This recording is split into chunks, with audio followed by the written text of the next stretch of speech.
बात विद्यार्थियों, आज हम आचार्य रामचंद्र शुक्ल का प्रसिद्ध निबंध श्रद्धा भक्ति, जो उनके निबंध संग्रह चिंतामणि बाग प्रथम से उद्धृत है और आपकी पाठ्यपुस्तक चेतना के संस्कार में संकलित है का के कुछ भागों का अध्ययन करेंगे।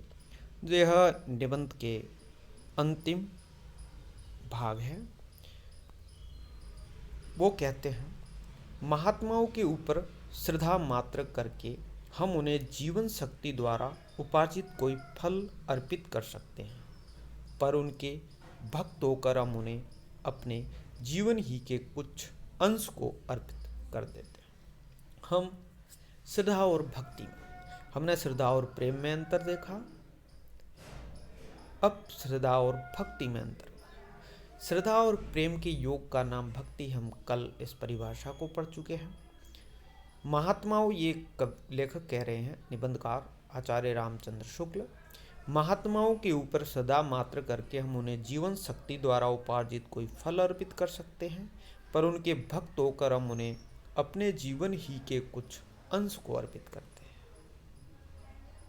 हम कोई फल अर्पित होता है तो श्रद्धा भाव से उनको अर्पित करते हैं, लेकिन भक्ति में यह अंतर है कि हम उसके जीवन का कुछ अंश उनके साथ रहना चाहते हैं, उनकी सेवा करना चाहते हैं। किसी वीर व्रती महात्मा पर श्रद्धालु होकर हम आर्थिक सहायता द्वारा उसके लिए कुछ सुविधा कर सकते हैं, अपने वचनों से उसे उत्पन्न और उत्साहित कर सकते हैं, पर उसके भक्त बनकर हम अपने शारीरिक बल को उसका शारीरिक बल बनाएंगे, अपनी वाग्मिता या वाणी को उसकी वाग्मिता बनाएंगे, अपनी तत्परता को उसकी तत्परता बनाएंगे, यहाँ तक कि जो कुछ हमसे होगा उसे हम उसका कर डालेंगे और इस प्रकार उसके जीवन में अपने जीवन का योग देकर उसके सामाजिक महत्व या प्रभाव को बढ़ाएंगे और उसके थोड़े बहुत हम भी भागी होंगे। कहने का तात्पर्य है कि ये जो भक्त होता है वह उस जिसका वो भक्त है उसके सामीप्य लाभ लेना चाहता है। श्रद्धा द्वारा हम दूसरे के महत्व के किसी अंश के अधिकारी नहीं हो सकते, पर भक्ति द्वारा हो सकते हैं।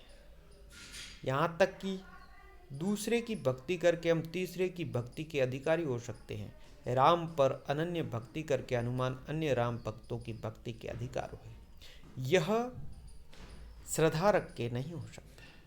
हम किसी पर श्रद्धा रखते हैं तो हम किसी के श्रद्धेय हो जाए या हम किसी के भगवान हो जाए, ये नहीं हो सकता। लेकिन भक्ति में दूसरे की भक्ति करके हम तीसरे की भक्ति के अधिकारी हो सकते हैं। जैसे हनुमान जी ने राम की भक्ति की और हनुमान के कई भक्त हैं। श्रद्धालु महत्व को स्वीकार करता है, पर भक्त महत्व की ओर अग्रसर होता है। श्रद्धालु यह महत्व स्वीकार करता है कि उसमें प्रतिभाशील साधन संपत्ति कुछ ऐसी विशिष्टता हैं जिसके कारण वह उसका श्रद्धेय है, पर जो भक्त होता है उस महत्व की ओर अग्रसर होता है, उसके साथ रहता है। श्रद्धालु अपने जीवन क्रम को ज्यों का त्यों छोड़ता है, पर भक्त कांट छांट में लग जाता है। अपने आचरण द्वारा दूसरों की भक्ति के अधिकारी होकर ही संसार के बड़े बड़े महात्मा समाज के कल्याण साधना में समर्थ हुए। दूसरों की भक्ति के अधिकार होकर ही संसार या समाज की कल्याण साधना करते। गुरु गोविंद सिंह को यदि केवल दंडवत करने वाले और गद्दी पर भेंट चढ़ाने वाले श्रद्धालु ही मिलते, दिन रात साथ रहने वाले, अपने सारे जीवन को अर्पित करने वाले भक्त न मिलते, तो वे अन्याय दमन में कभी समर्थ न होते। ये है संसार के बड़े बड़े समाज कल्याण साधना में समर्थ। उदाहरण कितने अच्छे दे रहे हैं और पूरा समझा रहे हैं। सूत्रात्मक शैली में एक वाक्य की रचना कर उसका पूरा हमें उदाहरणों सहित वो समझा रहे हैं। आचार्य रामचंद्र शुक्ल निबंध श्रद्धा भक्ति। गुरु गोविंद सिंह के जो साथ रहने वाले थे वो भक्त थे, श्रद्धालु नहीं थे। श्रद्धालु क्या है? हम किसी पर श्रद्धा रखते हैं, हो सकता है उसकी प्रशंसा करते हैं। वो कहाँ हैं, हम कहाँ हैं, हाँ कभी गए तो कुछ भेंट चढ़ा करके आ गए। लेकिन भक्त वो होता है, जैसे गुरु गोविंद सिंह के जो साथ थे वो उनके भक्त थे, जीवन को अर्पित करने वाले थे, और उन्होंने इसी कारण अन्याय के विरुद्ध आंदोलन किया, अन्याय के विरुद्ध लड़े वो। इससे भक्ति के सामाजिक महत्व को, इसकी लोक हितकारिणी शक्ति को स्वीकार करने में किसी को आगा पीछा नहीं हो सकता।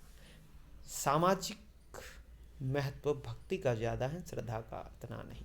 सामाजिक महत्व के लिए आवश्यक है भक्ति का स्थान मानव हृदय है, वहीं श्रद्धा और प्रेम के संयोग से उसका प्रादुर्भाव होता है। भक्ति कहाँ रहती है?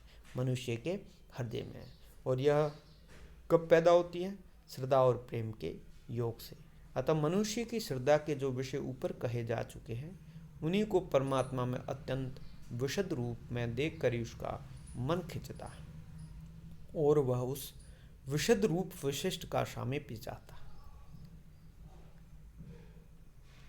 श्रद्धा के जो विषय हैं, उन्हीं को परमात्मा में अत्यंत विशुद्ध रूप में देख कर उसका मन खींचता है और उसका सामीप्य चाहता है। सामीप्य लाभ, साथ में रहना। उसके हृदय में जो सौंदर्य का भाव है, जो शील का भाव है, जो उदारता का भाव है, जो शक्ति का भाव है, उसे वो अत्यंत पूर्ण रूप में परमात्मा में देखता है और ऐसे पूर्ण पुरुष की भावना से उसका हृदय गदगद हो जाता है और उसका धर्म पथ आनंद से जगमगा होता है। धर्म क्षेत्र या व्यवहार पथ में वो अपने मतलब भर की ईश्वरता से प्रयोजन रखता है, तो वह ईश्वर के सामीप्य लाभ उसकी भक्ति में खो जाता है। राम कृष्ण आदि अवतारों से परमात्मा की विशेष कला देख एक हिंदू के हृदय की सारी शुभ और आनंदमयी वृत्तियां उनकी ओर दौड़ पड़ती है, क्योंकि राम और कृष्ण हमारे आराध्य हैं। उसके प्रेम, श्रद्धा आदि को बड़ा भारी अवलंब मिल जाता है। उसके सारे जीवन में एक अपूर्व माधुर्य और बल का संचार हो जाता है। उनके सामीप्य का आनंद लेने के लिए कभी वह उनके अलौकिक रूप सौंदर्य की भावना करता है, कभी उनकी बाल लीला के चिंतन से विनोद प्राप्त करता है, कभी धर्म बल पूर्ण उनके निर्मल चरित्र का गान करता है, कभी सिर झुकाकर वंदना करता है, यहाँ तक कि जब जी में आता है प्रेम से भरा उलाना भी देता है। आपने पुराने कवियों को देखा है, सूरदास को सुना होगा, रसखान को सुना होगा, उनकी कविताएं पढ़ी होगी। तो वो सामीप्य लाभ के आनंद के लिए स्वप्न देखता हो या कविताएं पढ़ता हो या उनकी कथाएं सुनता हो, या आजकल कह सकते हैं कि टीवी पर उनके सीरियल देखता हो या कोई फिल्म देखता हो उनके बारे में, उनके रूप सौंदर्य की भावना, उनका बाल लीला, उनका निर्मल चरित्र, हर रूप उनके आंखों के सामने होता है। यह हृदय द्वारा अर्थात अनुभव करते हुए धर्म में प्रवृत्त होने का सुगम मार्ग है। भक्ति हृदय का अनुभव करते हुए धर्म में प्रवृत्त होने का सुगम मार्ग है। भक्ति हृदय से की जाती है। बुद्धि से भक्ति करना ऐसा ही है जैसा नाक से खाना और कान से सूंघना। हृदय से भक्ति होती है, बुद्धि से नहीं होती है। भक्ति बौद्धिक नहीं है। हमारे यहाँ भक्ति विधान के अंतर्गत श्रवण, कीर्तन, स्मरण, सेवा, अर्चन, वंदन, दास्य, सख्य और आत्मनिवेदन, ये 9 बातें की। भक्ति की 9, ये जो श्रवण है, सुनना, भक्त कीर्तन करता है, ईश्वर का स्मरण करता है, सेवा करता है, अर्चन करता है, वंदन करता है, दास्य भाव रखता है, सख्य भाव रखता है और आत्मनिवेदन करता है। जैसा कि ऊपर कहा जा चुका है, कोई श्रद्धा में याचकता का भाव नहीं है। जब प्रेम के साथ उसका संयोग होता तभी इस भाव की प्राप्ति होती है। श्रद्धा रखते हैं हम, याचना नहीं करते हैं। जब उससे प्रेम जुड़ जाता है तब भक्ति पैदा होती है और भक्त याचना करता है। श्रद्धावान हृदय पर अपने निमित्त किसी प्रकार का प्रभाव डालना नहीं चाहता, पर भक्त दाक्षिण्य चाहता है, कुछ न कुछ। हम मांगते हैं ईश्वर से, नहीं चाहते क्या? हम जब मंदिर जाते हैं, ईश्वर से कुछ मांगते हैं, तो वो हम भक्त हैं। भक्त कुछ न कुछ चाहता है। श्रद्धा हमारी किसी पर भी हो सकती है, किसी फिल्म के कलाकार पर हो सकती हैं, तो हम उससे कुछ नहीं चाहते हैं। हम किसी नेता से श्रद्धा कर सकते हैं, हम नहीं चाहते हैं। हम गुरु से श्रद्धा रखते हैं, हम उनसे कुछ नहीं चाहते, पर हम ईश्वर पर भक्ति रखते हैं, हम चाहते हैं। राम लीला, कृष्ण लीला आदि सामीप्य सिद्धि के विधान हैं। इस सामीप्य की कामना भक्त व रसखान ने बड़ी मार्मिकता से इस प्रकार प्रकट की। रसखान का एक सवेय का उदाहरण इस निबंध में देते हुए इस निबंध को वो पूर्ण करते हैं। आचार्य रामचंद्र शुक्ल रसखान जो एक अच्छे कृष्ण भक्त कवि हुए हैं और उन्होंने अच्छे एक सवेया छंद है, उस सवेया में लिखा है, मानुष हो तो वही रस खान, बसो संग गोकुल गांव के गवारन, जो पशु हो तो कहा बस मेरो चरो, नित्यानंद की धैनु मंजारन, पाहन हो तो वही गिरी को, जो कि ये हरि छत्र पुरंदर धारन, जो खगो हो तो बशेरो करो मेली, कालिंदी कूल कदम्ब के डारन।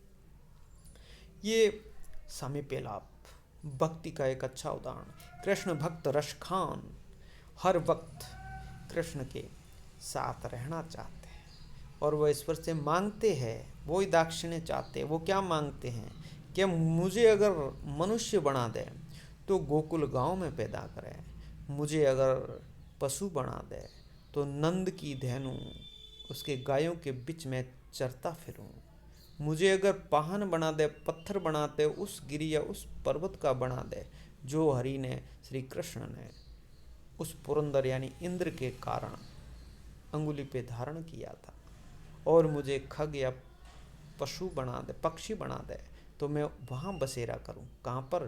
कूल, कालिंदी कूल, कालिंदी यानी यमुना, कूल यानी किनारा, कदम यानी वो कदम के वृक्ष किनारों पर जो उगे उनकी डालों पर मैं, डारन यानी डाले, उनकी डालों पर मैं बसेरा करूँ। यह है सामीप्य लाभ।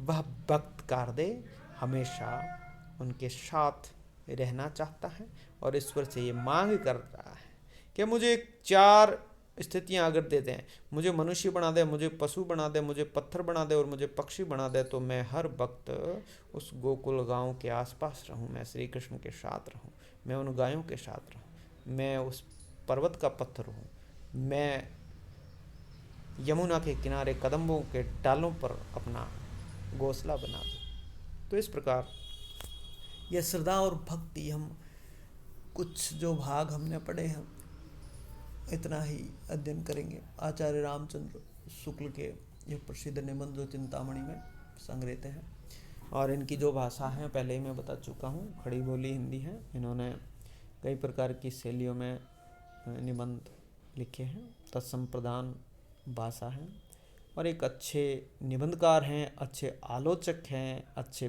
पत्रकार हैं और अच्छे साहित्य, हिंदी साहित्य का इतिहास लेखन करने वाले अच्छे इतिहासकार भी हुए हैं आचार्य रामचंद्र शुक्ल, जिन्होंने हिंदी साहित्य का इतिहास, व्यवस्थित इतिहास दे करके हमें हमारा पथ प्रदर्शन किया है।